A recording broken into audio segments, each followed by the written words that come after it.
Hi. Great to see you. Thank you very much for being here. And first of all, I'd like to thank Andy and all the organizers for inviting me here. So I am going to talk about some abstract mathematics. I'm not going to talk about Elixir, but I hope that I will get everyone excited a little bit about some things. And I am very excited about the fact that these name tags are printed on both sides. I think that's genius.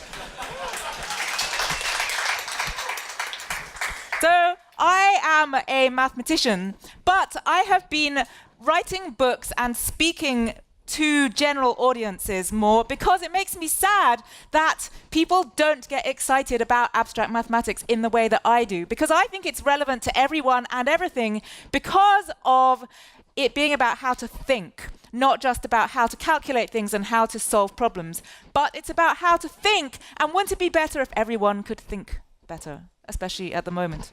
So I'm going to show you some of my favorite abstract structures, including some Bach, some juggling, hair, factors of 30, cake, and custard. And can you see that? Hopefully you can see that enough. So first of all, I should tell you what I think mathematics is, which is the study of how things work. And it's not just the study of how any old things work, it's the study of how logical things work. But it's not any old study of how logical things work, it's the logical study of how logical things work. And the trouble with that is that nothing behaves logically. I don't behave logically, you don't behave logically, the computer and AV system does not behave logically. Nothing actually behaves logically. And so in order to study anything logically, we have to forget all the pesky details that prevent things behaving logically. And that moves us from the real world into the abstract world, where everything works nicely. Now, some people don't like that because you've kind of left the place where your feet are on the ground and you can't touch anything anymore. And some people don't like it because they prefer winning arguments by yelling. And this doesn't work in the abstract world. But what does work in the abstract world is everything else. So we can make arguments there, we can dream anything up that we want there. And I was talking to some people last night about different kinds of science and engineering where you have to have huge amounts of money to do your experiments. In the abstract world, one of the reasons I like it is I don't need anything except my brain in order to try things out. And as soon as I've thought of something, I have it, because all I'm working with is ideas. So as soon as I have the idea of it, I can immediately have it and play with it and do anything I want with it. Unlike my dinner, I wish that I could just have the idea of my dinner and then it would just exist, like my math does, but it doesn't work like that. So I'm going to show you some of my favorite ways in which, when you move into the abstract world, things become clearer and lots of different things become the same, so that you can become more lazy about studying things. And I always tell my students that studying math, being a mathematician, is about being lazy, so that you don't want to do the same thing over and over again. So you get some theory that will do it for you, so that you can save your brain power for the things that you really need your brain power for. So I'm going to start by talking about some Bach, and since we have this lovely piano here, I will play it. And this is one of my favorite pieces of Bach. Like, well, there's so much math in Bach, you could talk about that for 2 weeks without stopping all by itself, so I won't do that. But this is from the second book of Preludes and Fugues. Bach got really excited because it became possible, thanks to some mathematics, to tune instruments so that every key sounded nice. Before that, some keys sounded great and some keys sounded gross, and then they kind of evened out the grossness so that all keys sounded all right. And Bach got really excited and wrote a piece in every key. So there's 12 keys on the piano. He wrote major and minor, so that makes 24. Then he got really excited and did it all again. So that makes 48. And this one is from the second book, and it's the one in G minor. So I will now play it. And maybe I'll open the piano lid, because that's always nice.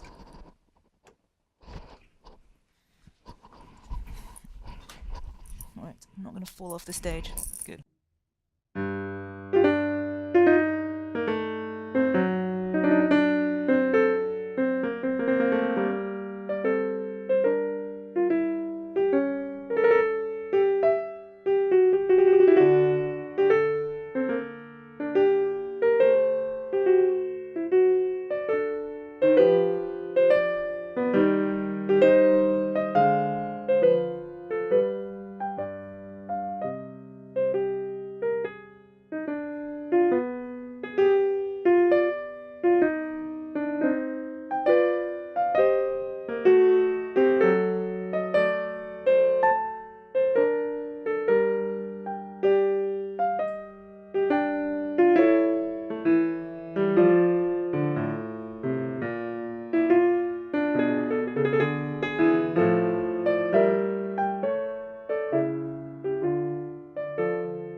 Thank you. This piece, like many pieces of Bach, is written in polyphony, which means that there are separate lines of music that kind of wind their way around each other. So the first one starts this at the bottom, but then this other one comes in and goes. And then another one comes in. And when I first studied this piece, I did what you usually do when you study polyphony, which is that you figure out where each line of music is by itself and kind of follow it along. And when I did this, I got really confused. So I decided to draw a picture of it. And the picture came out like this. And this is a very extreme abstraction of the piece of music, where all I'm showing, I've forgotten every single detail apart from where everything is in relation to each other all the time. And so once I drew this picture, I could understand why I didn't understand, and that's always the first step to understanding something, right? So this top line, the black one, starts like a soprano, but then creeps its way down and ends up as a tenor. And the alto ends up as the bass, and the bass ends up as the alto, and the tenor ends up as a soprano, which means it would be a bit difficult to get 4 actual people to sing it. I know one person who can sing soprano, alto, tenor, and bass, but that's a bit rare. And so I realized that the reason I didn't understand it was because the lines of music cross over each other and they kind of don't come back again. So I got lost in the process. But once I had shown this abstract structure, I felt that I could play the piece better, even though you don't have to know that that's there in order to listen to the piece of music. And I think this is true of all abstract structures, that you don't have to know that any math or anything is there in order to use it. But if you do know it's there, then you can do it better, you can change it, you can make up your own versions, you can understand it better. And that, for me, is the purpose of understanding how things work. And it's in math, there's a lot of math everywhere all the time, and some people say I get by perfectly fine without any of that math. And I say yes, but I get by better. This abstract structure is actually a mathematical structure, and mathematicians study things like this, and they're called braids. And the funny thing was that I drew this picture when I was still doing my master's, so I hadn't really started doing research yet. But when I started my PhD, one of the first research papers I read had pictures like that in it, because it was about braids, and I went, wow, that's that thing I drew last year with my Bach. I had no idea. I just did that because it seemed to be helpful. So mathematicians study braids, and it's also related to juggling. I'm not very good at juggling. I used to say I can't juggle, and then someone said to me, you know, that's like when people say they can't do math. And I went, oh, yeah, it is. So I went home and I thought, yeah, but I really can't juggle. And then I tried it, thinking maybe I should just change my psychology about it, and then I could juggle. It was very strange. I don't know why I'm still not really good enough to do it in front of an audience. So I'm wondering if someone would like to do a juggling demonstration for us. I'm sure there's someone here who can juggle. No? Really? Sorry? I have balls. Okay, see, excellent.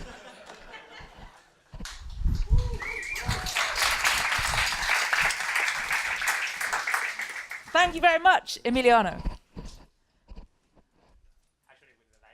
It's quite, woo! Woo! Now, would you mind walking across the stage while you do it? Yes. Woo! Now, everyone imagine. I'd like you to do it one more time. I'd like everyone to imagine that there's a long exposure camera, and so we're taking a long exposure photo of this, so that each ball is now going to make a path as you walk across the stage. And see if you can imagine what that picture would look like. Woo! Thank you very much.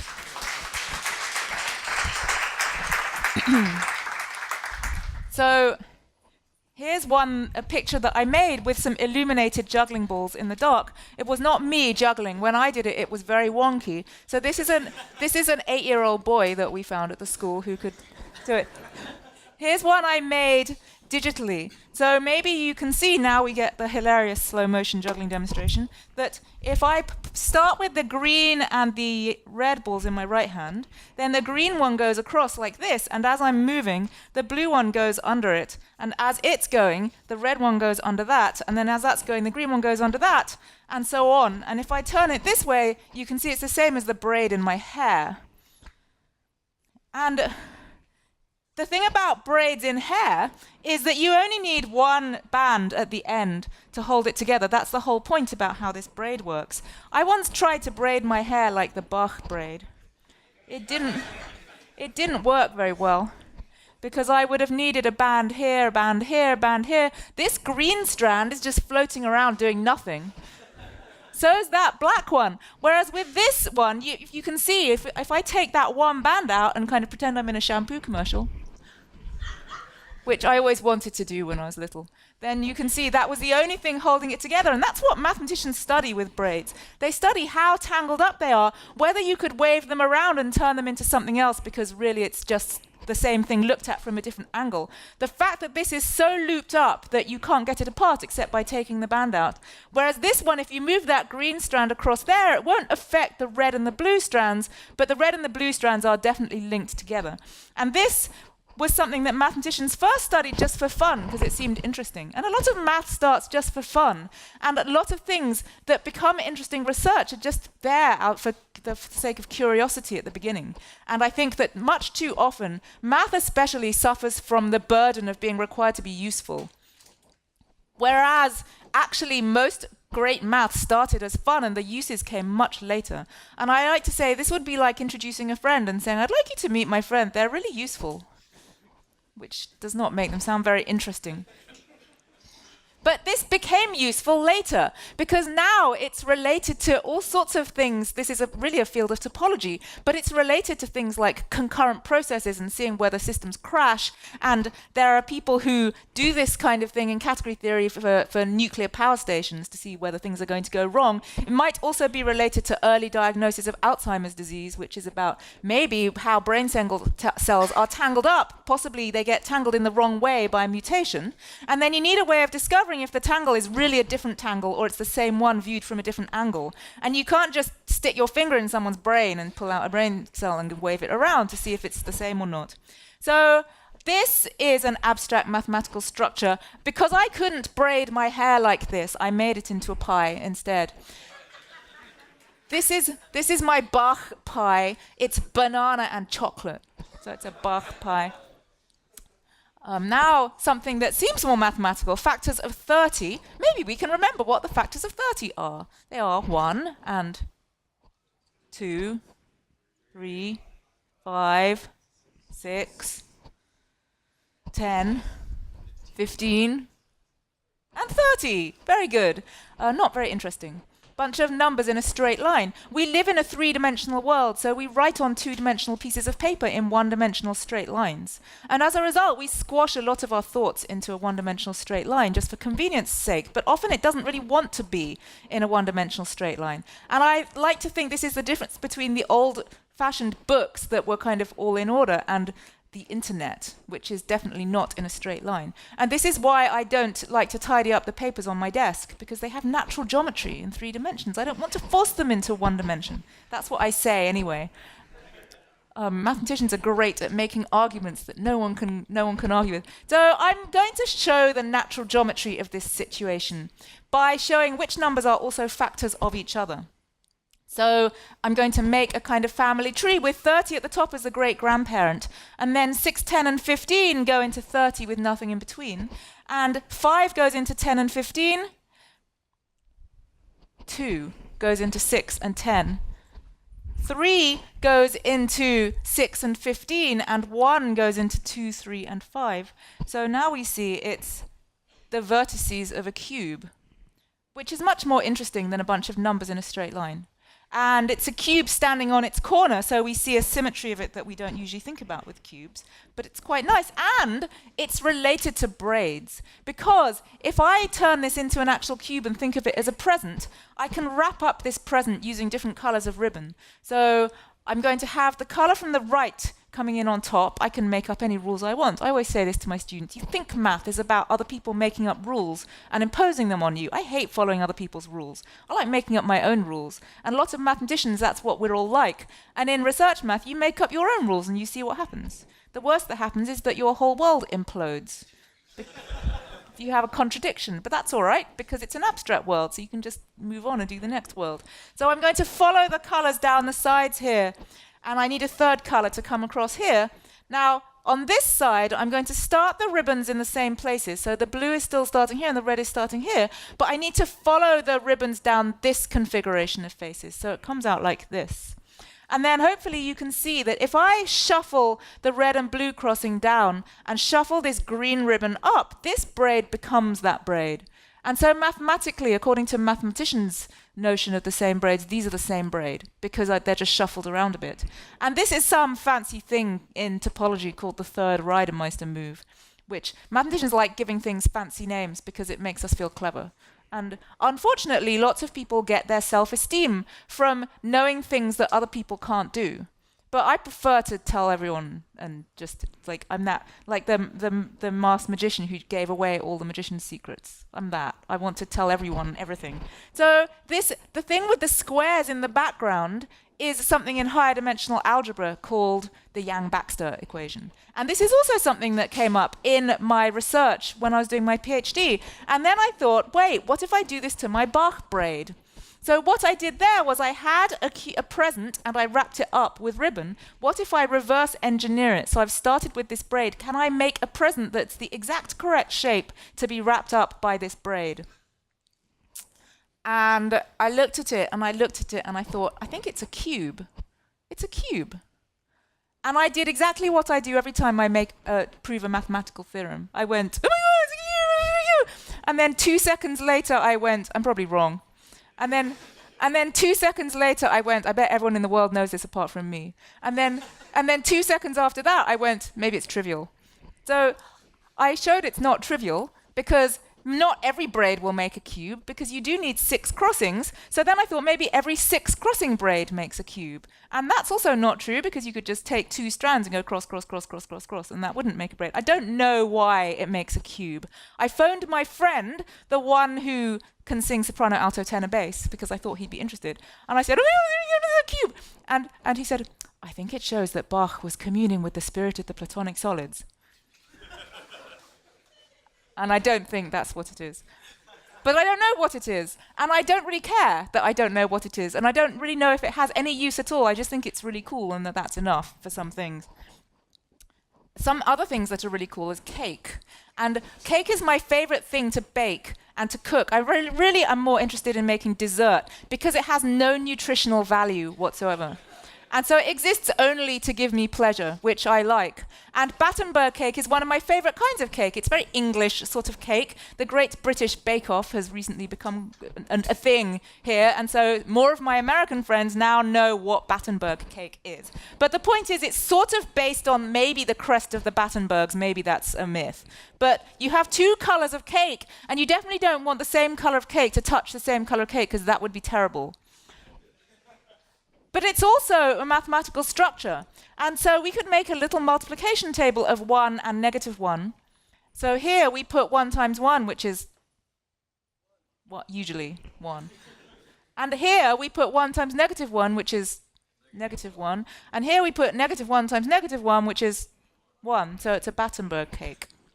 And we could do this with adding even and odd numbers. So here we're going to put an even number plus an even number, which is even. And then here we put an even number plus an odd number, which is odd.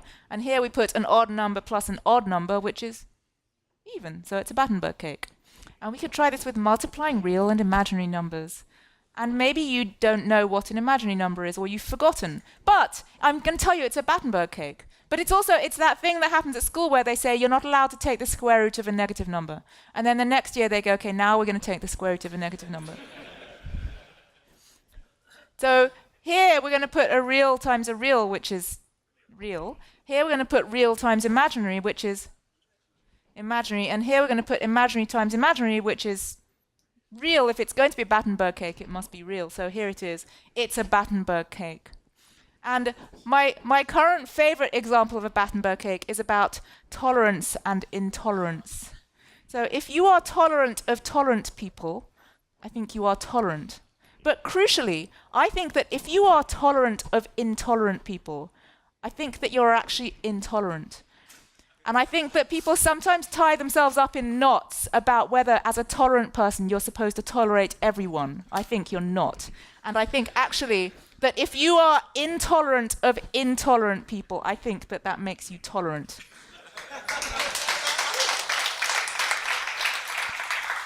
It's a Battenberg cake. This is also related to bed flipping, which is why everyone should have a little card with A, B, C, and D on it.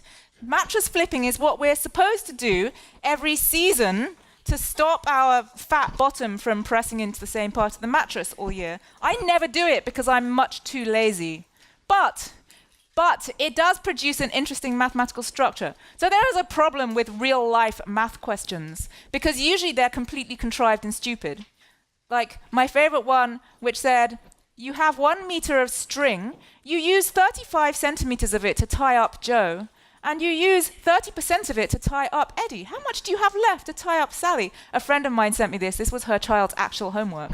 And aside from why we're tying children up in our homework, 35 centimeters is not very long piece of string to tie someone up with, so it wasn't very realistic. Anyway, if you do bed flipping, then obviously you will write A, B, C, and D on your mattress to remind yourself where you are. And we can make a little multiplication table of it to see where we are. So here, this is where you do nothing, and then you do nothing again because you're me. So you'll always stay in the A position. And here, you do nothing, and then you do rotation. So I'm calling rotation rotating around this way. So you get yourself into the B position. And here, starting again in A, you do nothing and then you flip, and I'm calling the flip over sideways this way. So you get into the C position. And here you do nothing and you flop. So I'm calling it flop this way, the one that's really difficult to do in real life. So that puts us into the D position. And coming down here, we do the move and then we do nothing afterwards. And it doesn't really make any difference when you do nothing. You can do it whenever you like. I do it often. So we get the same thing coming down the side. Now, let's try going down the diagonal. So if you do a rotation, and then you do another rotation, then you get back to the A position. And here is where you do a flip and then a flip. So you do a flip, and then you do another flip. And that gets us also back into the A position. And here you do a flop, and then another flop. So you flop, and then you do a flop again. And that also gets us back into the A position. So that tells us that if we do the same move every season, we'll just keep getting back to where we started and it won't help. So let's try combining things. If we do a rotation and then a flop, so we do a rotation and then a flop, we get into the C position. And here, oh, we've got a message. Here, we're going to do flip and then rotation. So we do a flip and then a rotation, and that gets us into the D position. Here we do, this is the whole point of the exercise, because I get to say flip, flop. And that gets us into the B position, and then maybe we can start guessing. So what do we think is going to go here? C. And then what do we think is going to go here? B. Right, so we've spotted a pattern, and because we're good logical thinkers, not people on the internet, we could actually check to see if we're right. We could check. I'm going to tell you we're right. Because the main question is, how many Battenberg cakes can you see now?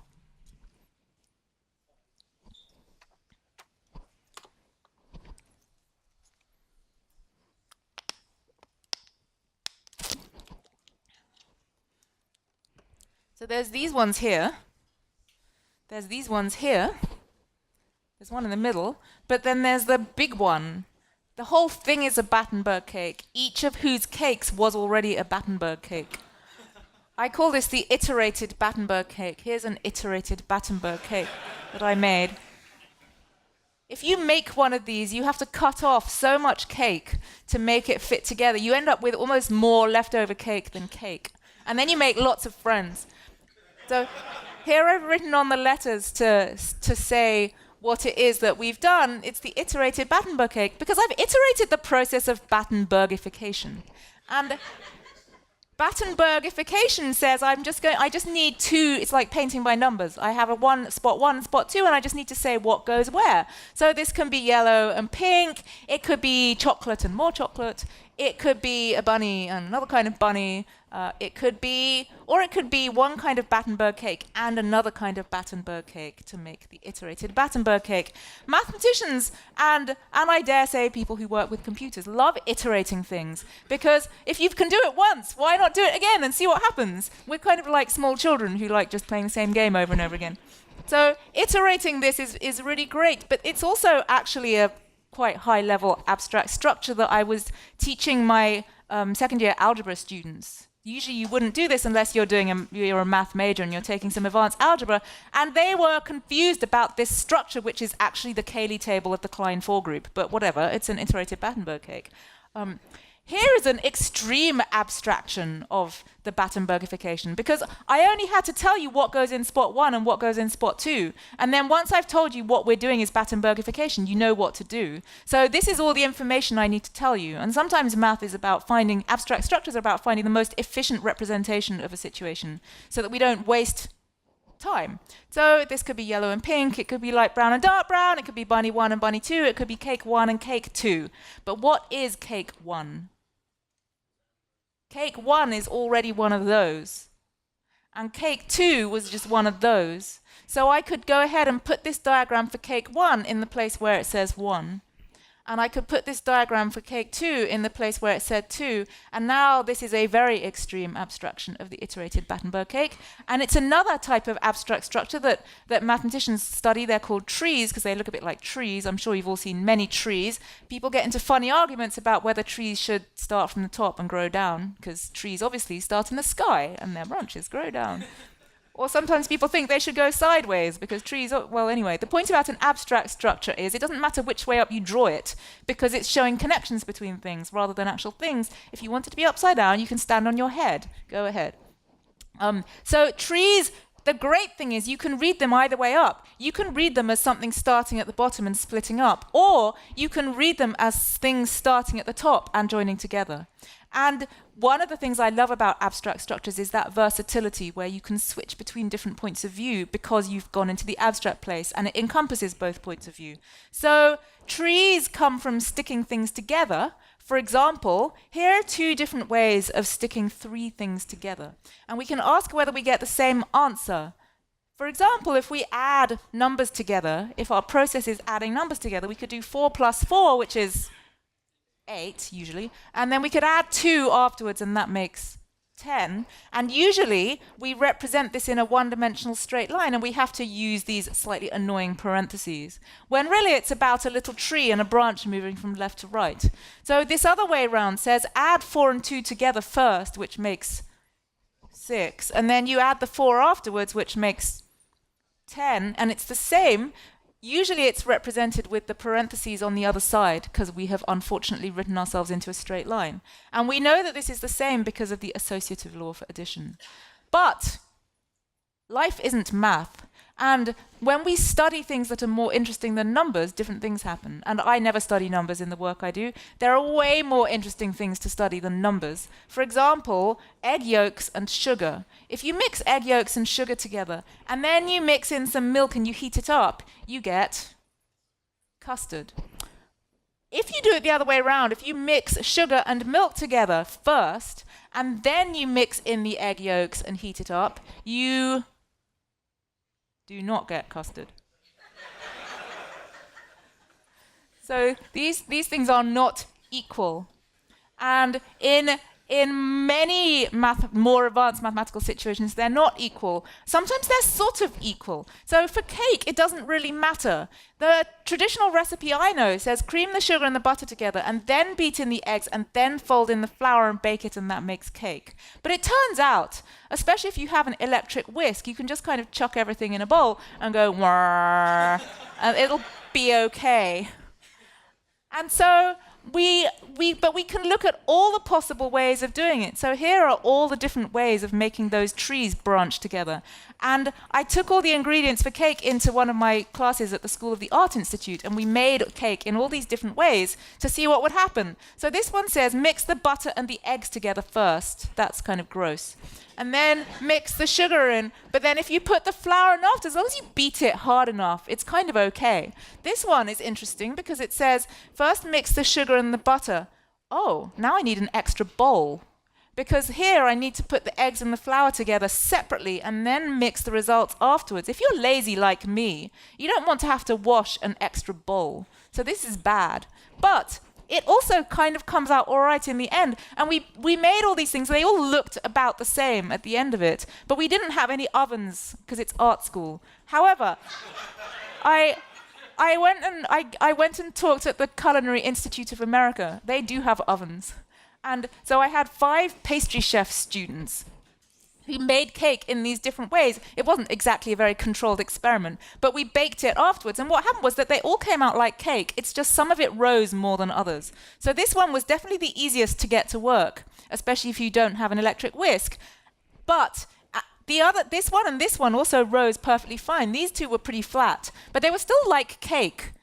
Unlike with the custard example, where it was really not like custard if you do it the other way around, these ones are still kind of like cake. So it just depends how much you care. Do you care if your cake rises a lot or not? I kind of like dense cake myself, so maybe I actually prefer it when it doesn't rise as much. Maybe you're not the one making the cake, so you don't care how difficult it is to make. Maybe you are the one making the cake, so you don't want your cake to go through a phase where it looks like vomit while you're making it. I don't know. And in a higher math, you get to make more decisions about what counts as the same or not. And I wish that we would teach more of this kind of math earlier on so that everyone can see that actually math is about making choices and about having opinions and about creating different worlds. And it's not just about getting the right answer. It's about saying, what worlds can I create in which different answers are possible? And so this is what I talk about all the time when I'm trying to say what math is really. This is the message that I'm trying to give across. And then we can generalize the situation, because as soon as you've answered a question, it always generates more questions, right? So the obvious next question, obviously, is what if I want to make chocolate cake? Because I always want to make chocolate cake. And so then I have an extra ingredient, chocolate. And then I have more possible ways of making it, because I've now got 5 branches going into my tree. And if you draw them all and you fit them together, then what you get is this, which someone 3D printed for me. There's a net of it towards the back of my book, so you can cut it out and make it. Someone made a 3D print. It's kind of curious because it's got 6 pentagons like this and 3 squares, but they can't all be flat and regular, so they had to decide how to make them wonky. I had a better one, but I think someone stole it because they liked it. So this is the one I've got now. But every time you add another ingredient, you get another dimension. So if you wanted to have 6 ingredients, you would need a 4-dimensional thing, which is a little harder to make. But the great thing is that we can imagine it in our heads. Our brains are more powerful than the world around us. And that's one of the things I love about abstract mathematics, that we can do more with our brains than we can in the real world, because we don't have to be constrained by physical details. And so, to conclude, this is what I do all the time. What I do is category theory. This is usually something that you wouldn't see unless you were doing a PhD in category theory, probably, but it's just about chocolate cake. And if mathematics is the logical study of how logical things work, I say that category theory is the mathematics of mathematics. So it does for mathematics what mathematics does for the rest of the world, which is that it means it's the logical study of how logical things work, which is a little bit looped up on itself, but we like iteration, right? I like iteration. So I like this a lot. And what I always want to say is that I don't claim that mathematics can do everything. And we can't study the whole world using mathematics, because there are some things that we will never be able to understand. And every question we answer just generates more questions. So we will never be able to understand everything using logic. But I think it's important to try and understand as much as possible using logic, because that's the part that we sort of don't need our human brains to do anymore, if the logic will do it. And for me, the most beautiful parts of the world are where I can almost explain it using logic, but not quite. So just beyond what I can explain. Why this piece of music makes me cry. I mean, I can analyze it, but then just beyond what I've analyzed, there'll be something else. Like, why does that it's that suspension. It's because it's a suspension on a minor second. But why does that make me cry? That's where I think the most beautiful things are. And so I have an image that we have the logical core of what we understand is like our physical core, that if we have a strong core of our thinking, then we get better access to the rest of our mental strength. And that the more we put into the logical sphere, the more the sphere of it grows. And on the boundary of it is where the logical and the just inexplicable interact. So as that surface grows, we get more and more access to beautiful things. And that's what I think that we should do. Thank you.